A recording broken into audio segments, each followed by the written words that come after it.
इस वीडियो में डिस्कस करेंगे BA programme semester 4 pol science की। ठीक है, public opinion and survey research इसको डिस्कस करने वाले हैं। बुक को आप जरूर मैच कर लें। Public opinion and survey research pol science का पार्ट है ये, तो आप इसको ध्यान से देखें। आने वाले एग्जाम में आपके लिए काफ़ी हेल्पफुल है। Most important questions with solution discuss करेंगे विद सॉल्यूशन के साथ, तो आप वीडियो को ध्यान से देखें। टेलीग्राम पे जाके आप इस ग्रुप को ज्वाइन कर लीजिए। एकलव्य स्नातक 1 के नाम से ग्रुप है। यहाँ पर आपको लेक्चर की पीडीएफ मिल जाती है। जो भी लेक्चर आप सुनते हैं ना एकलव्य स्नातक पे, सभी की पीडीएफ आपको यहाँ से मिल जाती है, तो काफ़ी हेल्पफुल है आपके लिए। इसको जरूर ज्वाइन करें आप। इंस्टा पे आप मुझे फॉलो कर सकते हो। अभी क्वेरी या क्वेश्चन है तो यहाँ पर आप मुझसे पूछ सकते हो। यूज़र नेम आपके सामने है। चलिए स्टार्ट करते हैं। सबसे पहले बात करेंगे पहले क्वेश्चन की। मोस्ट इंपॉर्टेंट क्वेश्चन है, लास्ट ईयर एग्जाम में पूछा गया था। लोकमत या जनमत क्या है? लोकमत और जनमत दोनों शब्दों का मतलब एक ही होता है। राजनीतिक व्यवस्था में इसकी भूमिका की विवेचना कीजिए। तो चलिए इसके आंसर को डिस्कस करते हैं। लोकमत उसे कहते हैं जो कि विवेक और स्वार्थ रहित के आधार पर आश्रित हो। यानी जो लोकमत है वो विवेक के द्वारा यानी कि बुद्धि के द्वारा लिया गया मत होता है और स्वार्थ रहित होता है। यानी जो इसका निर्णय होता है वो किसी व्यक्ति विशेष या जाति वर्ग को फायदा पहुंचाना नहीं होता, बल्कि संपूर्ण समाज का हित होता है। लोकमत जिसका लक्ष्य है, जिसका एम है, जिसका उद्देश्य जो होता है लोकमत का, वो किसी जाति को या किसी वर्ग विशेष का हित नहीं, बल्कि संपूर्ण समाज का हित होता है। इस प्रकार सार्वजनिक हित के प्रश्नों पर आम जनता की राय को लोकमत कहते हैं। यानी सार्वजनिक हित के जो प्रश्न होते हैं, किस क्या क्या प्रश्नों को जो जो फ्रेम किया जाता है सार्वजनिक हितों में, उन पर जनता की क्या राय है, उसको कहते हैं लोकमत। फॉर एग्जाम्पल के लिए जब इलेक्शन आते हैं ना, तो लोगों के मतों से जो रूलिंग पार्टी होती है या दूसरी जो पार्टी होती है उनको काफ़ी फर्क पड़ता है ना।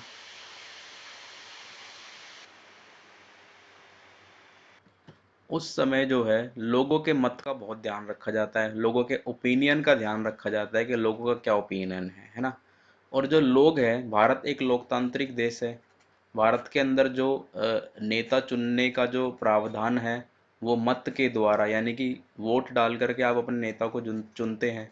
तो ये भी एक लोकमत का ही एक पार्ट है। उसके बाद एक डेफिनेशन को डिस्कस करते हैं। रूसो का कहना है कि लोकमत, रूसो ने क्या कहा है लोकमत के लिए। लोकमत किसी विशेष विषय पर, ठीक है, किसी विशेष विषय पर, किसी विशेष समय पर, किसी विशेष स्थान में प्रचलित प्रभावपूर्ण विचारधाराओं के आधार पर निर्मित एक सार्वजनिक मत होता है। ठीक है, यानी किसी विशेष समय पर, किसी विशेष विषय के लिए या किसी विशेष स्थान पर जो प्रभावपूर्ण विचारधाराएं होती है ना, उनके आधार पर जो लोगों के द्वारा सार्वजनिक रूप से लिया गया मत होता है उसे कहते हैं लोकमत। लोकमत की कुछ प्रमुख विशेषताएं होती है। लोकमत सर्वसाधारण का मत है, किसी वर्ग विशेष अथवा कुछ व्यक्तियों का नहीं। यानी ये संपूर्ण समाज का मिला जुली प्रक्रिया होती है। संपूर्ण समाज से ली गई एक प्रक्रिया, एक मत, या यूं कह सकते हैं संपूर्ण समाज का एक निर्णय होता है। ये किसी एक वर्ग का नहीं, या किसी एक व्यक्ति का, या किसी व्यक्तियों के समूहों का निर्णय नहीं होता, बल्कि ये संपूर्ण सर्वसाधारण लोगों के द्वारा सर्वसम्मति से लिया गया उनका मत होता है। यह मत आवेश में, यानी कि जो निर्णय लिया जाता है, जो मत लिया जाता है, वो किसी आवेश में नहीं होता। ठीक है, वो किसी आवेश में नहीं होता, बल्कि एक स्थायी मत होता है। ठीक है, ये एक स्थायी मत होता है जिसको विवेक के आधार पर लिया जाता है। ठीक है, आवेश में यानी जल्दबाजी में लिया हुआ कोई मत नहीं होता ये एक स्थायी मत होता है। इस मत में लोक कल्याण की भावना होती है।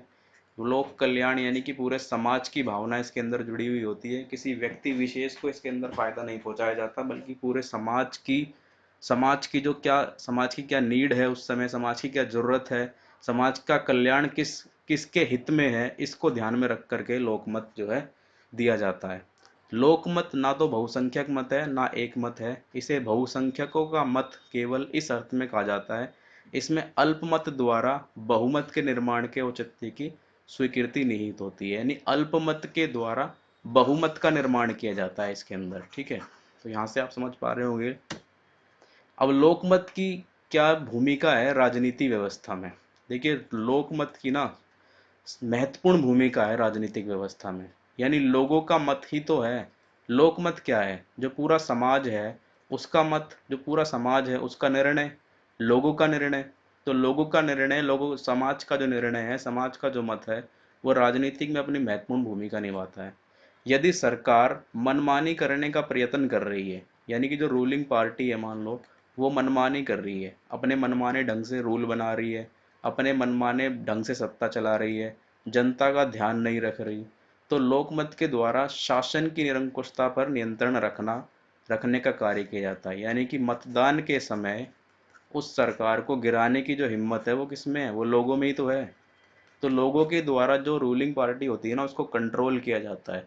कहीं ना कहीं रूलिंग पार्टी को ये डर होता है कि जब मतदान का समय आएगा तो जनता जो है वो हमें नकार देगी। तो एक तरीके से जनता जो है वो सापेक्ष रूप से क्या करती है? कंट्रोल करती है। किस पर? सरकार पर, कि सरकार अपने मनमाने ढंग से कोई काम ना करे। दूसरा है सरकार के पथ का कार्य करती है। सरकार का पथ कह सकते हो, सरकार की सलाहकारी का काम भी करती है। ठीक है, सरकार किसी गलत पथ पे काम ना करे, ठीक है, किसी विशेष वर्ग को फायदा ना पहुंचाए, इसका काम भी क्या करती है? लोकमत के द्वारा निर्धारित किया जाता है। तो सरकार के पथ का काम करती है, सरकार के सलाहकार के रूप में भी काम करती है। लोकमत स्वार्थी तथा बेईमान राजनीतिज्ञ और नेताओं, जो बेईमानी राजनीतिज्ञ और नेता है उन पर नियंत्रण करता है लोकमत। ठीक है, जो भी कोई भ्रष्ट नेता होता है उसको जो है उसका रिजल्ट कब पता चलता है?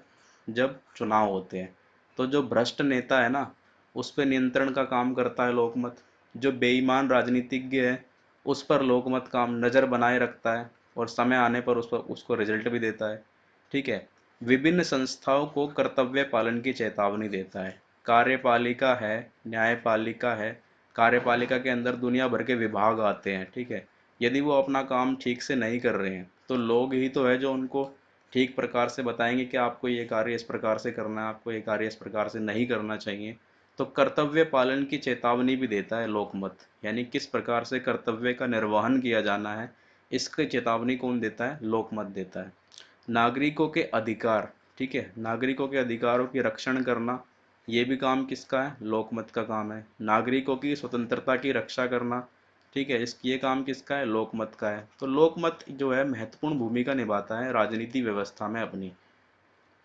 डिस्कस करते हैं अगला क्वेश्चन। अगला क्वेश्चन हमारा है, सैम्पलिंग किसे कहते हैं? इसके विभिन्न प्रकार बताइए। देखिए सैम्पलिंग ये जो है ना, ये अंग्रेजी वर्ड है। सैम्पलिंग एक अंग्रेजी वर्ड है, हिंदी में कहते हैं इसे प्रतिचयन। तो यदि आपको एग्जाम के अंदर लिखा मिले ना प्रतिचयन, तो आप समझ जाना कि इसका मतलब क्या है? सैम्पलिंग है। तो सैम्पलिंग किसे कहते हैं? इसके विभिन्न प्रकार बताइए। सैम्पलिंग क्या होता है कि एक बड़ी आबादी या एक समूह से प्रतिनिधि प्रतिदर्श, प्रतिदर्श कहते हैं सैंपल को। ठीक है, एक बड़ी आबादी या एक समूह से प्रतिनिधि प्रतिदर्श को प्राप्त करने की विधि को प्रतिचयन या सैंपलिंग कहा जाता है। फॉर एग्जाम्पल के लिए मैं आपको बताऊं तो एक बड़ी आबादी के समूह में से एक सैंपल को कलेक्ट करना, ठीक है, वो क्या कहलाता है? सैंपलिंग कहलाता है। अब वो सैंपल हम किस लिए कलेक्ट करते हैं? मान लो आपको कोई रिपोर्ट तैयार करनी है डाटाबेस पे, ठीक है, तो आप संपूर्ण जो है उसका अध्ययन ना करते हुए उसमें से एक सैंपल को लेंगे और उस सैंपल के आधार पे आप रिपोर्ट को तैयार कर देंगे। फॉर एग्जांपल डॉक्टर क्या करता है, जब मान लो उसे बहुत सारे टेस्ट करने होते हैं ना, मान लो ब्लड में जो होते हैं, ब्लड के जो टेस्ट होते हैं वो खूब सारे टेस्ट होते हैं, तो वो एक ही सैंपल लेता है और एक ही सैंपल से वो है दुनिया भर के टेस्ट जो है वो कर देता है ब्लड के, है ना। तो यही होता है सैंपलिंग। प्रतिदर्श, प्रतिदर्श क्या होता है? मैंने आपको अभी बताया सैंपल, आपको याद रखना है हिंदी के शब्दों को भी। प्रतिदर्श पूरी आबादी का प्रतिनिधित्व करता है। जो सैंपल होता है ना, वो पूरी आबादी का प्रतिनिधित्व करता है ना। पूरी आबादी जो है वो पूरी आबादी का समावेश होता है उसके अंदर। यानी जो सैंपल होता है वो सैंपल क्या करता है?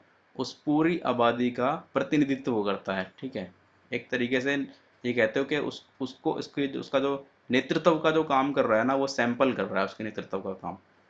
उदाहरण के लिए यहाँ पे मैंने आपके लिए एक उदाहरण लिखा है कि सैंपलिंग क्या होती है। अगर हम प्रति व्यक्ति औसत आय, भारत की प्रति व्यक्ति औसत आय का आकलन करना चाह रहे हैं, तो क्या हम भारत में रहने वाले सभी व्यक्तियों की आय का पता कर सकते हैं? नहीं कर सकते ना। तो हम क्या करते हैं, यस, जो इसको निकालते हैं प्रति व्यक्ति आय को, वो क्या करते हैं? भारत में विभिन्न प्रकार के लोगों का डेटा इकट्ठा कर लेते हैं, ठीक है, सैंपल इकट्ठा करते हैं विभिन्न अलग अलग सेक्टर में काम करने वाले लोगों का, और उसके आधार पर वो निकाल देते हैं भारत में प्रति व्यक्ति औसत आय जो है वो कितनी है, ना कि ये करके कि पूरे भारत में कितने लोग क्या काम करते हैं। तो ये एक असंभव काम है, ठीक है। तो इस प्रकार से आप समझ पा रहे होंगे कि सैंपलिंग क्या होती है और सैंपलिंग का क्या कार्य है। अब सैंपलिंग कैसे कैसे होती है ये आपको पता होना चाहिए। देखिए, एक तो होता है सौ उद्देश्य प्रति चयन, यानी सौ उद्देश्य प्रति चयन का मतलब होता है कि किसी विशेष उद्देश्य के लिए जो है वो सैंपलिंग की जा रही है। अब यदि किसी विशेष उद्देश्य के लिए सैंपलिंग की जाएगी तो उसका चुनाव करने का तरीका भी बिल्कुल अलग होगा, है ना। उस उद्देश्य को, निश्चित उद्देश्य को ध्यान में रखते हुए ही सैंपलिंग की जाएगी, है ना।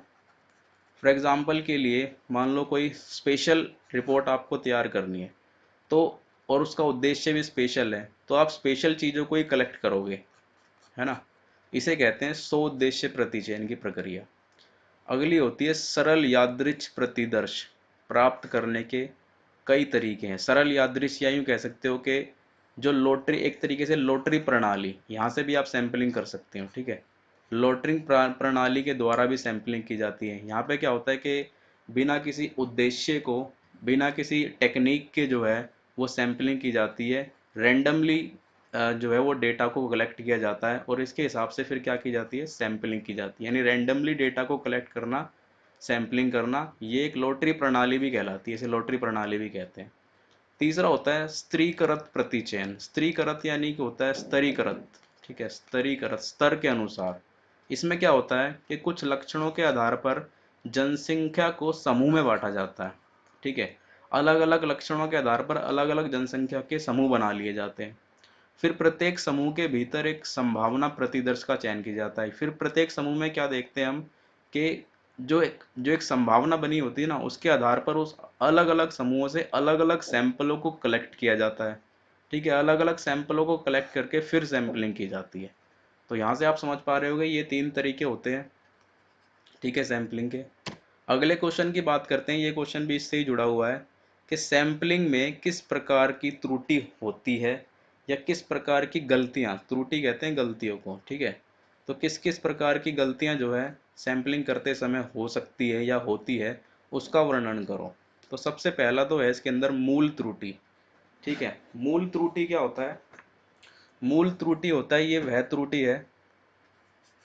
त्रुटि है जो आंकड़ों के पक्षपातपूर्ण एकत्रितकरण व दोषपूर्ण तरीके को अपनाने के परिणाम स्वरूप होती है, ठीक है। मूल त्रुटि का मतलब है, मान लो आप कोई आंकड़े इकट्ठे कर रहे हो, आंकड़े इकट्ठा करते समय आप क्या कर रहे हो, बायसनेस कर रहे हो, ठीक है, पक्षपातपूर्ण व्यवहार कर रहे हो। यानी कि जो आपको एक्चुअल में आंकड़े इकट्ठे करने हैं वो आप एक्चुअल में आंकड़े इकट्ठे कर नहीं रही, और जो मतलब आप अपने तरीके से या दोषपूर्ण तरीके से आंकड़ों को इकट्ठा कर रहे हो। तो जाहिर सी बात है, जब आप रिजल्ट बनाएंगे, जब आप निष्कर्ष बनाएंगे तो उसमें गलतियां होंगी।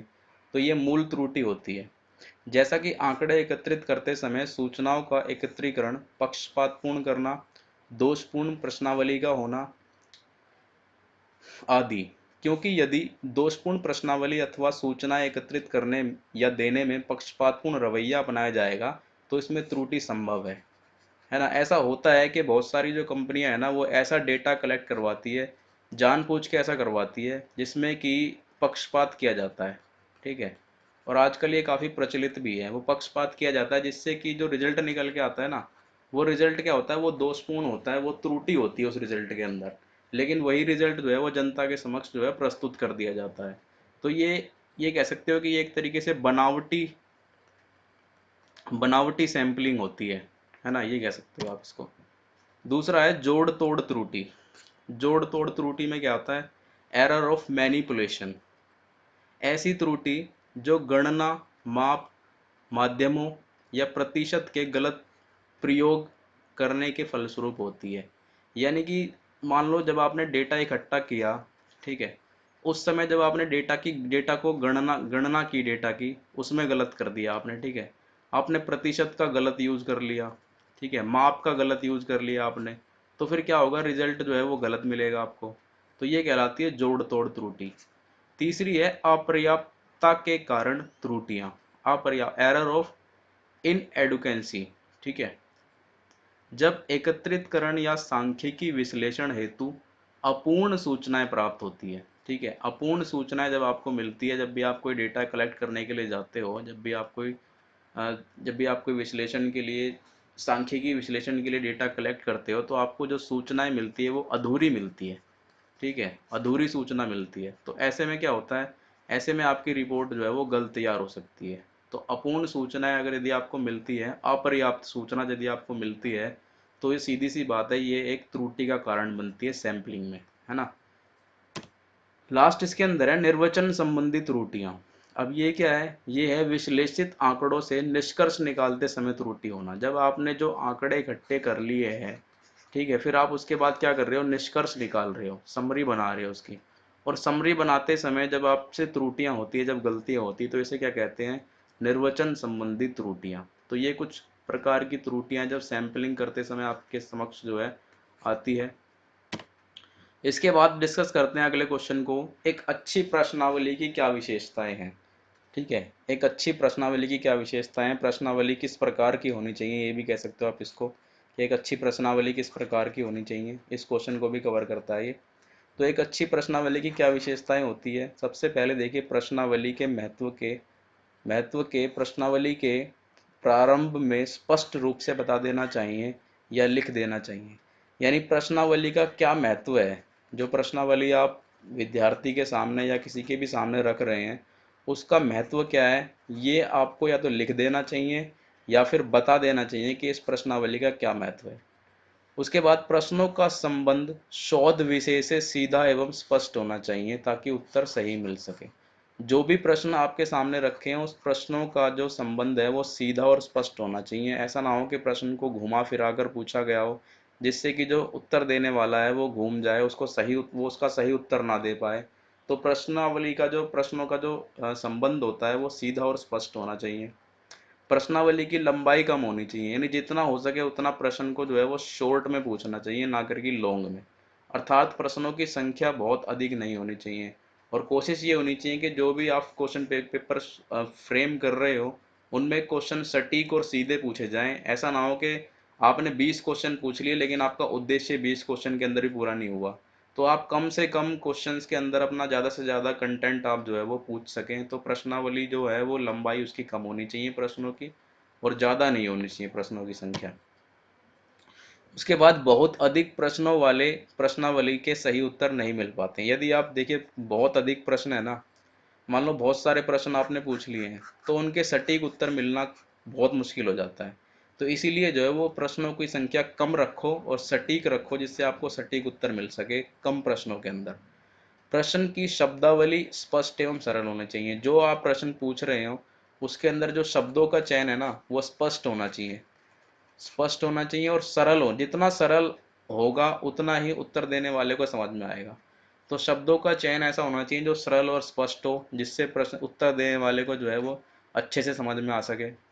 एक अच्छी प्रश्नावली में दिए गए निर्देश स्पष्ट होते हैं और पूर्ण होते हैं। जो निर्देश हैं वो पहले ही बता दिए जाते हैं। यदि आपने देखा हो आपका क्वेश्चन पेपर आता है तो उसके अंदर पहले ही निर्देश दे दिए जाते हैं कि आपको रोल नंबर लिखना है, ठीक है, आपको इस पेन का यूज़ करना है, आपको ये करना है, आपको। तो ये जो निर्देश है वो स्पष्ट होने चाहिए और पूर्ण होने चाहिए, तथा सभी पदों का पारिभाषित भी सभी पदों को जो है वो पारिभाषित भी किया गया हो सही चीज़ों के साथ। ऐसा ना हो मान लो कोई आपने ऐसा वर्ड डाल दिया उसके अंदर जिसको वो जानता ही नहीं है, तो उसको अच्छे तरीके से पारिभाषित किया गया हो प्रश्नावली के अंदर। प्रश्नावली के प्रश्न वस्तुनिष्ठ होने चाहिए, जितना हो सके वस्तुनिष्ठ प्रश्नों को पूछा जाना चाहिए। यानी कि जो ऑप्शन दिए हुए होते हैं ना, 4 ऑप्शन दे दिए जाते हैं, कुछ इस प्रकार से अगर यदि आप प्रश्न पूछते हो तो ज़्यादा बेहतर तरीका होता है ये किसी से प्रश्न पूछने का। प्रश्नावली में प्रश्नों को मनोवैज्ञानिक तरीके से व्यवस्थित किया जाना चाहिए। मनोवैज्ञानिक तरीका ये होता है कि आपका जो लास्ट क्वेश्चन है वो अगले क्वेश्चन से रिलेट करे, रिलेटिव होना चाहिए, ठीक है। रिलेटेड क्वेश्चन पूछोगे तो ज़्यादा अच्छा रहेगा। तो मनोवैज्ञानिक तरीके से व्यवस्थित होना चाहिए, पहले सामान्य तथा बाद में अधिक विशिष्ट। प्रश्नावली को फ्रेम करते समय इस बात का ध्यान रखना चाहिए कि पहले जो है शुरुआत में कुछ सामान्य प्रश्नों को पूछा जाए, उसके बाद विशिष्ट प्रश्नों को पूछा जाए। ऐसा ना हो कि आप इस प्रकार से प्रश्नावली को फ्रेम कर दें कि पहले आप विशिष्ट क्वेश्चन को पूछें और बाद में आप सामान्य क्वेश्चन को पूछें। तरीका ये होता है कि पहले सामान्य क्वेश्चन को पूछें, उसके बाद विशिष्ट क्वेश्चन को पूछा जाए। जहाँ तक संभव हो उत्तेजित करने वाले प्रश्नों को प्रश्नावली में नहीं रखना चाहिए। उत्तेजित करने वाले यानी किसी जाति विशेष से, या यूँ कह सकते हो किसी वर्ग से संबंधित इस प्रकार के प्रश्नों को नहीं पूछना चाहिए, जिससे कि उत्तरकर्ता के अंदर कोई उत्तेजना की उत्पत्ति हो, जिससे नुकसान हो। प्रश्नावली के प्रश्न इस प्रकार के होने चाहिए कि उनका अंकन तथा विश्लेषण विधि के निर्धारण पहले से ही कर लेना चाहिए। यानी जो भी आप प्रश्न पूछ रहे हो वो कितने अंक का है, ठीक है, उसका किस प्रकार का विश्लेषण होना चाहिए, ये पूर्व निर्धारित होना चाहिए। प्रश्नावली दिखने में आकर्षक होगी तो अच्छी भी लगेगी, सामने वाले को समझ में भी आएगा, ठीक है। साफ सुथरी होनी चाहिए और अच्छी तरह उसका जो प्रिंट जो होता है ना, प्रिंट भी उसका अच्छी क्वालिटी का होना चाहिए। तो ये कुछ बेसिक चीज़ें हैं कि प्रश्नावली किस प्रकार की होनी चाहिए। यहाँ से आप अच्छे से समझ गए होंगे, काफ़ी सारे पॉइंट मैंने आपको बता दिए। डिस्कस करते हैं नेक्स्ट क्वेश्चन। मतदान व्यवहार के अध्ययन के विभिन्न उपागम की चर्चा कीजिए। ठीक है, मतदान व्यवहार के अध्ययन के बारे में आपको चर्चा करनी है। भारत में सार्वभौमिक वयस्क मताधिकार है। ठीक है, सार्वभौमिक यानी कि सभी को, जो भी वयस्क है, वयस्क एक उम्र सीमा निर्धारित की जाती है भारत के द्वारा, उसे कहते हैं वयस्क। सार्वभौमिक यानी कि सभी को मताधिकार की जो अधिकार है, मत का जो अधिकार है वो प्राप्त है। इसकी अवधारणा को अपनाया गया है, यानी सार्वभौमिक वयस्क मत अधिकार की अवधारणा को जो है भारत ने अपनाया गया है। अब इसका अर्थ क्या है कि भारत के नागरिकों को मतदान करने के लिए किसी विशेष योग्यता की आवश्यकता नहीं है, बल्कि एक निश्चित आयु पूर्ण होने पे, जो कि सरकार के द्वारा निर्धारित की गई है, निश्चित आयु पूर्ण होने के बाद जो है उसे मतदान करने के लिए मतदान योग्य माना जाएगा या मतदान करने के लिए पात्र माना जाएगा। पहले भारत में जो है वो 21 वर्ष की आयु थी, निर्धारित की गई थी, लेकिन बाद में क्या हुआ, 61वें संविधान संशोधन के अंदर इसको कम कर दिया गया और आयु घटाकर कर दी 18 वर्ष। मौजूदा समय के अंदर भारत के अंदर जो 18 वर्ष या 18 वर्ष से ऊपर का व्यक्ति है, महिला है, जो भी है, ठीक है, वो मत दे सकता है, ठीक है, वोट डाल सकता है। यानी अब 18 वर्ष की आयु पूरी करने वाला प्रत्येक भारतीय नागरिक मतदान करने के लिए पात्र है। मतदान व्यवहार का सामान्य अर्थ है मतदाताओं की उस मन स्थिति से होता है जिससे प्रभावित होकर कोई मतदाता मतदान करता है। ठीक है, मतदान व्यवहार का मतलब क्या है कि मतदाताओं की जो मन, क्या उसकी मन की स्थिति है, ठीक है, क्या उसका मन डिसाइड कर रहा है, उस मन स्थिति के अंदर जाकर की उसकी मन स्थिति से प्रभावित होकर ही वो क्या करता है, वोट डालता है, मतदान देता है। यानी व्यवहार इस बात को इंगित करता है मतदान व्यवहार इस बात को इंगित करता है कि लोगों ने क्या सोचकर मतदान किया है। मतदान व्यवहार क्या करता है कि लोगों ने क्या सोच करके मतदान को किया है। मतदाताओं का मतदान व्यवहार मतदाताओं का मतदान व्यवहार सार्वजनिक चुनावों के परिणाम में महत्वपूर्ण भूमिका निभाता है। ठीक है, मतदाता का जो व्यवहार है वही तो सार्वजनिक चुनाव में महत्वपूर्ण भूमिका निभाता है, उसी से तो रिजल्ट मिलते हैं कि किस प्रकार का उन्होंने मतदान किया है। मतदान व्यवहार एक राजनीतिक के साथ साथ एक मनोवैज्ञानिक अवधारणा भी है।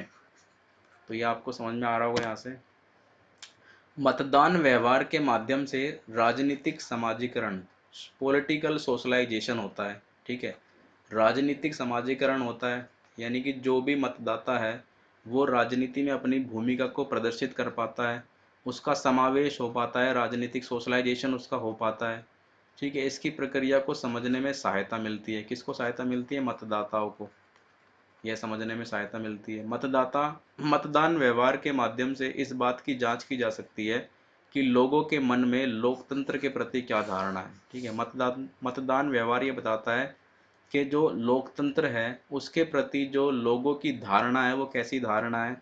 कहीं ऐसा देखिए, धारणा का मतलब यहाँ पर है कि लोग मान लो वोट डालना चाहते हैं और लोग वोट डाल रहे हैं जा करके, आजकल एक नोटा का बटन होने लगा है, ठीक है, तो वो नोटा के बटन पे वोट डाल रहे हैं। तो यहाँ से आप अंदाज़ा लगा सकते हैं कि लोकतंत्र में तो उसकी धारणा अच्छी है, लेकिन वो मौजूदा जो कंटेस्ट है उसको जो है पसंद नहीं कर रहा है। तो इसकी धारणा का पता चलता है लोकतंत्र के प्रति जो है लोगों की धारणा कैसी है। अब मतदान को व्यवहार करने वाले या प्रभावित करने वाले कुछ कारक होते हैं। क्या कारक होते हैं? शिक्षा। देखिए, शिक्षित व्यक्ति जो है वो अलग तरीके से मतदान करता है। ठीक है, शिक्षित व्यक्ति का मतदान करने का तरीका या मतदान उसका जो व्यवहार है मतदान में वो अलग होता है। तो शिक्षा एक महत्वपूर्ण भूमिका निभाती है, भाषा एक महत्वपूर्ण भूमिका निभाती है। ठीक है, भाषा के आधार पर लोग समझ पाते हैं कि किस प्रकार से क्या क्या चीज़ों का फॉलो करना है, क्या क्या चीज़ों को कैसे निभाना है। तो एक दूसरा जो है, भारत की राजनीति में धर्म धर्म महत्वपूर्ण भूमिका निभाता है मतदान व्यवहार में। जाति महत्वपूर्ण भूमिका निभाती है। ठीक है, विशेष जाति बहुत सारे चुनाव के अंदर जो है, जो जाति को है, जाति को लेकर के जो है एक मुद्दा रखा जाता है जनता के सामने, है ना। यानी ये कह सकते हो कि अपनी जाति के लोग ना, अपनी जाति के लोग अपनी जाति को ज़्यादातर सपोर्ट करते हैं। तो ये एक महत्वपूर्ण मुद्दा है। मतदाता की आर्थिक स्थिति, ये भी महत्वपूर्ण कारक है मतदान व्यवहार को प्रभावित करने वाला। क्षेत्रवाद, क्षेत्रवाद यानी कि जो अपने क्षेत्र के लोग हैं उसको सपोर्ट करते हैं ज़्यादातर लोग, तो ये मतदान व्यवहार को प्रभावित करता है। मतदाता की राजनीतिक रुचि, ठीक है, ये भी मतदान व्यवहार को प्रभावित करता है कि जो मत देने वाला है ना, जो वोट डालने वाला है, उसकी राजनीति के प्रति कैसी रुचि है। तो हमने टॉप 5 क्वेश्चन को डिस्कस किया। वीडियो आपको कैसी लगी? वीडियो में कमेंट करें, चैनल को सब्सक्राइब करें और शेयर करें। धन्यवाद।